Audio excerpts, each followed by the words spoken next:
Tatlong sausawan na kapag natikman, siguradong babalik-balikan. Siguradong sold out ang tusok-tusok mo kapag ganito ang sausawan mo. Must try this recipe, hindi ka magsisisi. Paki-share ang ating video para ma-save nyo na rin ang ating recipe. Paki-follow din ang ating Facebook page for more recipes. Pagsamahin ang garlic, bell pepper, sili at tubig. I-chop lang ng mince. Ganito dapat ang itsura niya. Pagsamahin ang tubig at tapioca starch, mix well hanggang sa ma-dissolve. Ilipat lang sa kawali, lagyan ng suka, asukal, asin, then haluin lang ng mabuti. Lutuin in medium heat hanggang sa kumulo. Haluin pa minsan-minsan, once na magsimula na kumulo, haluin ulit yung na-dissolve na tapioca starch. Tuloy-tuloy lang dapat ang paghalo, lutuin ng 5 minutes.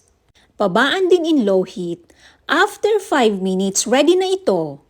Pagsamahin ang onion at garlic, i-chop ng mince.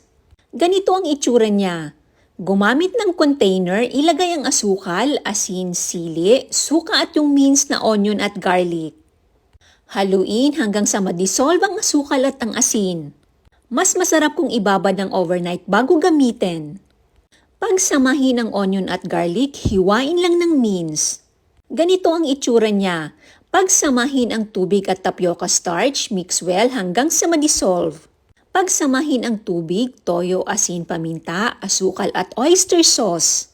Mix well then lutuin in medium heat hanggang sa kumulo. Once na kumulo, ilagay ang minced na onion at garlic. Ilagay na din ang sili, haluin ulit yung na-dissolve na tapioca starch.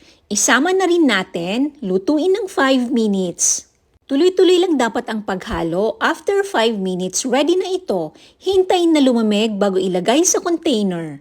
Mega shoutout Ma'am Laudecia de Los Santos from Imos, Cavite. Ma'am Rosita Dumapit from Dinalupihan, Bataan. Maraming salamat po sa panunood. Hanggang sa muli, pagbahagi ng madiskarte recipes.